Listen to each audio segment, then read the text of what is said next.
Tubers, two bets, and crazy people. Living alone over the age of 50, 60, 70.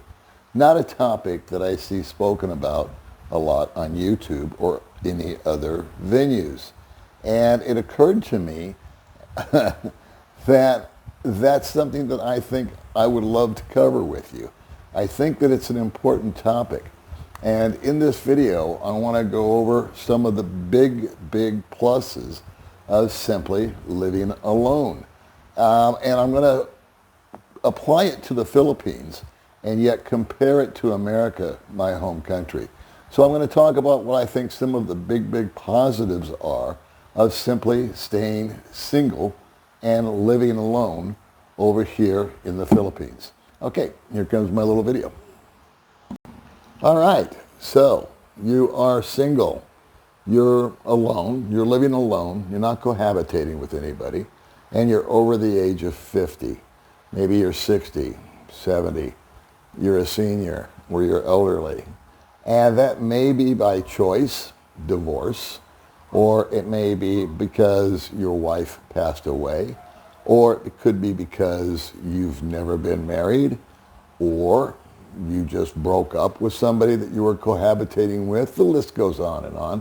But the reason I wanted to choose 50 and above is if you were married and started a family, more than likely the kids by this time have grown up. You probably got married, if you follow the statistics, my generation, we got married when we were in our 20s or 30s, and now you go 20 years forward, most likely the kids are up and out of the house and starting their own lives, their own careers, or their own bad marriages. No, I'm kidding. I'm sure all the children will go out and have lovely lives together and give you beautiful grandchildren. But what are some of the benefits of a guy living alone?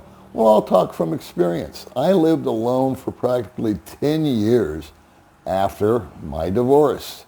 And I have to tell you, I really enjoyed myself. It was really nice because it was an opportunity where my day only had drama in it if I injected it myself. And there was no outside influences. I was having a conversation with a gentleman today, which kind of sparked this video. And we were talking about this very topic, about how the wife, the kids, all these other people will come at you, dad, husband, the male, the strong one, the solver, the fixer, with all this stuff, and you got these fires that you have to put out, and you've got all this responsibility and all this stuff's going on, and it can be just exhausting. And once that leaves, now who are you responsible for? Well, you're responsible for yourself. What are some of the pluses to that? I found in my own time of being single and not even in the dating cycle, I didn't care to, I didn't want to, I had no interest. I found a great amount of satisfaction and freedom that I didn't have to, number one, answer to anybody for anything. If what I wanted to do, if I wanted to, I had to go to work. That was that.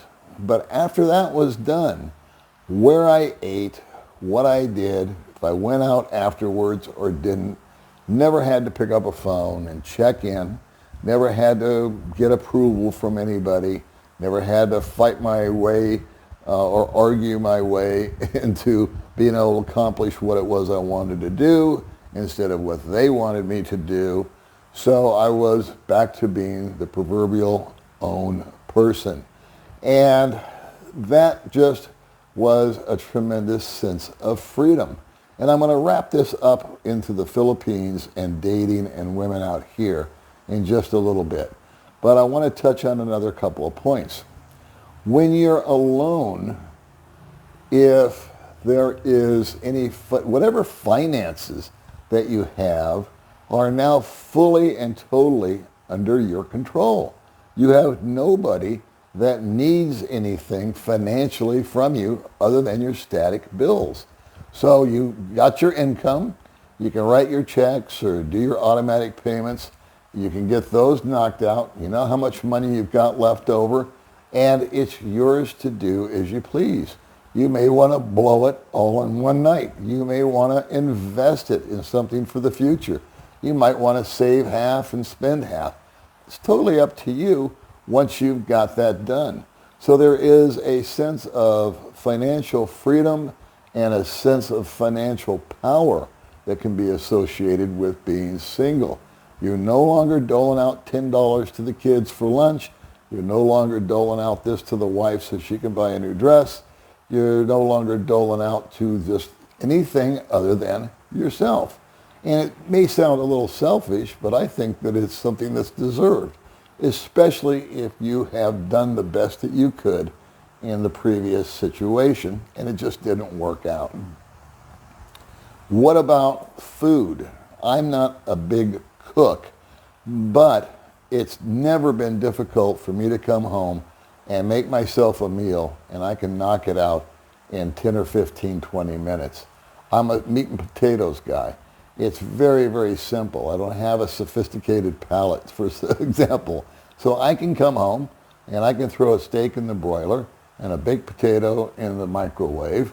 And while that's happening, I can go change my clothes from work, get settled in, brush my teeth, go back to the kitchen, flip over the steak, poke a few more holes in the potato, flip it over, start the microwave again, and boom, 15 minutes later, I'm having dinner in front of the TV, and that's handled. Now, here's the one thing. What about cleanup? I think that the biggest mistake I ever made, and I learned a lesson from one of my friends, and it made so much sense, and it was so obvious that I couldn't see it until I actually saw it. In other words, I couldn't envision it. I used to let dishes stack up. I don't know why. But after I ate a meal, the last thing I wanted to do was clean the plates and all that. So I would just put them in the sink and let them sit. So I had 7 or 8 plates, and they would stack up. And pretty soon, it was like annoying to look at, and it was unattractive. And I like to think of myself as a neat person. But when it came to doing those little household chores, I was extremely lazy. I had a friend that I spent some time with on vacation, and he had an Airbnb. And he had one plate, one cup for his coffee, one glass, one fork, one knife, one spoon, and that was it. That's what he owned. Why? Because he lived alone. He was a dedicated bachelor. He was not going to ever have anybody cohabitating with him. That was his lifestyle choice. And his MO was simple. He would make the steak and the baked potato, eat it, but he would take that extra 3 minutes and he would simply wash off the fork, the spoon, the knife, put it on a towel, take the plate, rinse it off, put it on a towel.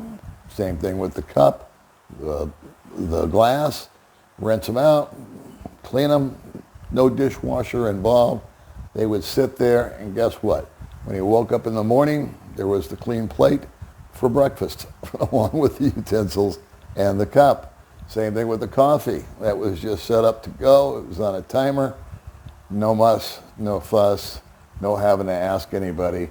No, of course, nobody serving it to you, but what's the big deal? So you've got that. You don't have any financial stress other than that you impose upon yourself. You do not have any issues as far as meals. Should you decide to cook at home like I just described, cool. Or maybe you just want to go out and eat. It's a lot cheaper to order one hamburger than it is to order 2. And so the impact on your wallet, once again, going back to financial, is a lot less. You can take time for self-improvement, reflection, growth, personal analysis.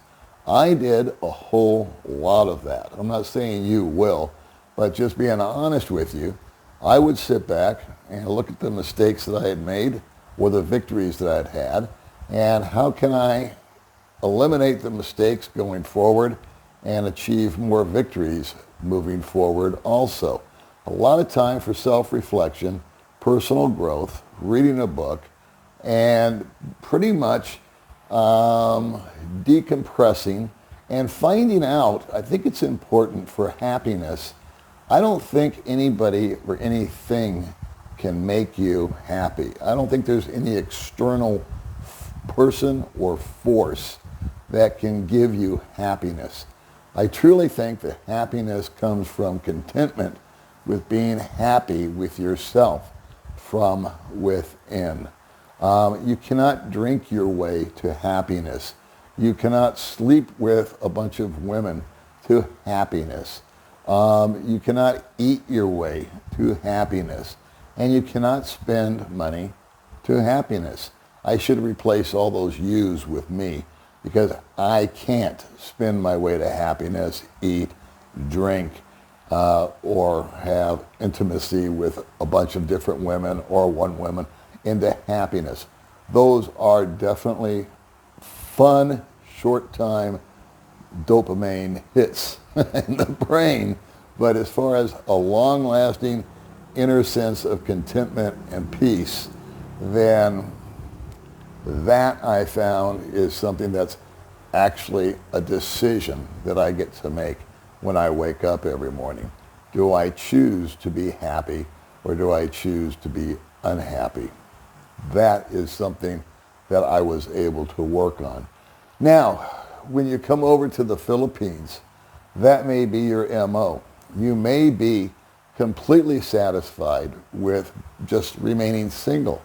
You will find over here, as opposed to in America, my home country, at the age of 50 and above, much more opportunity. It's been talked about 1,000 times on 1,000 channels to meet women that are younger than you, that are prettier than anybody that was ever available to you in your home country, more affable, calmer, much more feminine, less combative, and yet they are still women. And they all come with their own little luggage that they drag into your life. Take it from me. The first woman that I cohabitated with, reflecting back on it, she was younger, prettier, sexier, and much more affable, and yet still had all of the bad traits of the women that I was involved with in the States, and was leading me down a path that I did not need to go again. I think due to all that time alone with self-reflection, remember the victories, remember the failures, it was now really easy for me to recognize that from the get-go, and I nipped it in the bud. I said after 2 or 3 months that we were together, this isn't working. Yeah, you're beautiful. Yeah, you're this. Yeah, you're that. Yeah, that's great. But you're going to just, I can't go on this way. I know it's madness. I see history repeating itself.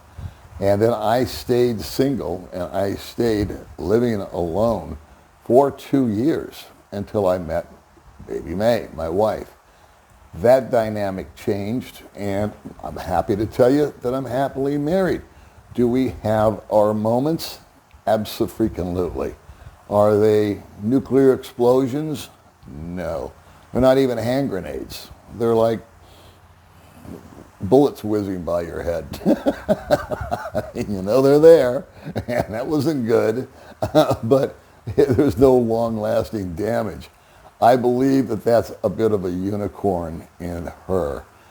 What I wanted to talk about, I'm not bragging on my wife, but she does not drag me into a lot of drama. She doesn't bring a lot of drama into my life. We're not drama-free with her.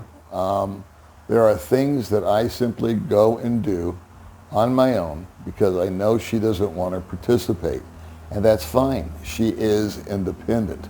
If you think you're going to meet a Filipina and she's going to be some sort of docile, just doormat type of woman, think again, pal. These women are very passionate, they're very fiery, they're very opinionated, they're very animated, they're extremely energetic and chatty. And so, like I said, women are women.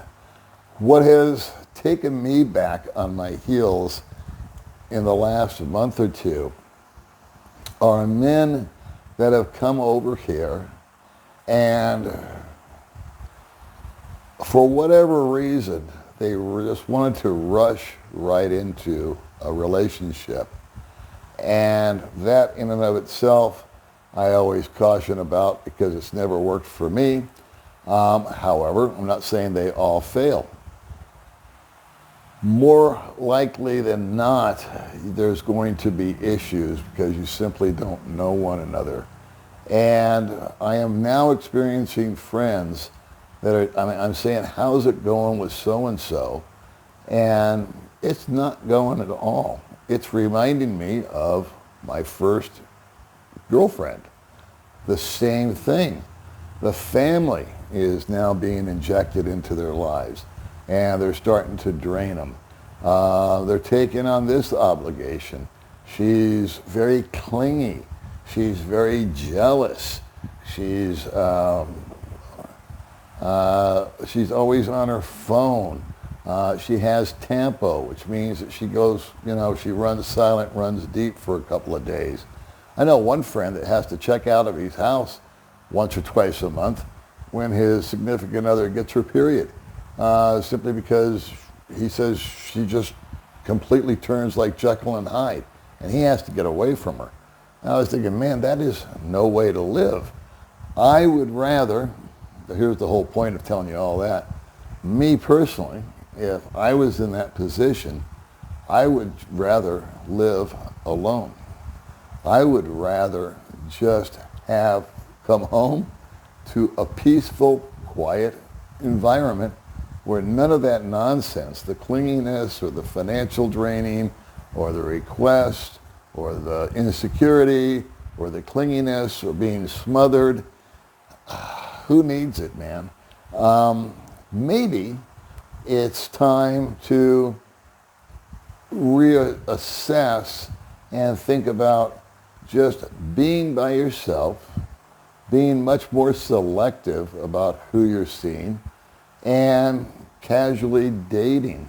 If the intimacy is what you're looking for, there is such a thing as friends with benefits, and there are mutual agreements that people enter into all over the world where they understand that they too don't want to commit. The female, the man doesn't want to commit or move in. They don't want to take it to that level, yet they're attracted to one another. And so they have that time together. They're still friends, and they go their separate ways. Maybe that's not even important to you. Maybe it's the fact that you don't like you don't even want to clean the one plate. You don't want to do any household chores. You don't want to fool with the laundry.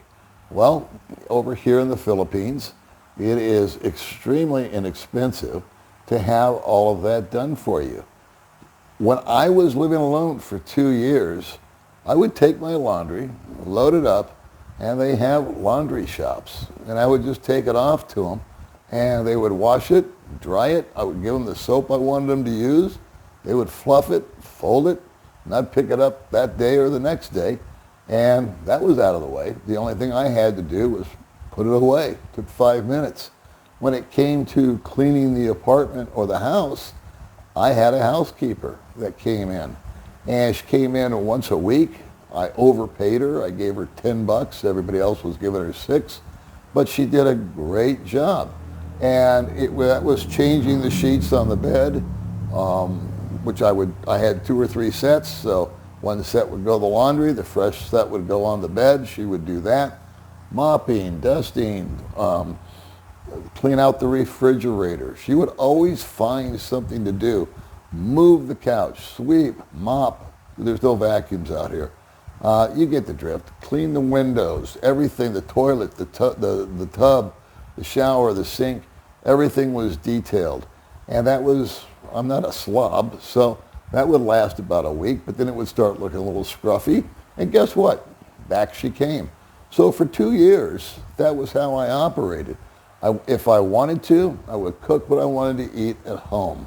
If I didn't feel like cooking, I would simply go out to eat. And I still had a social life. I would hang out with women, but we were kind of in the friend zone. A couple of 3 times I would meet somebody, we would take it to the next level, but we didn't have that committed sort of situation.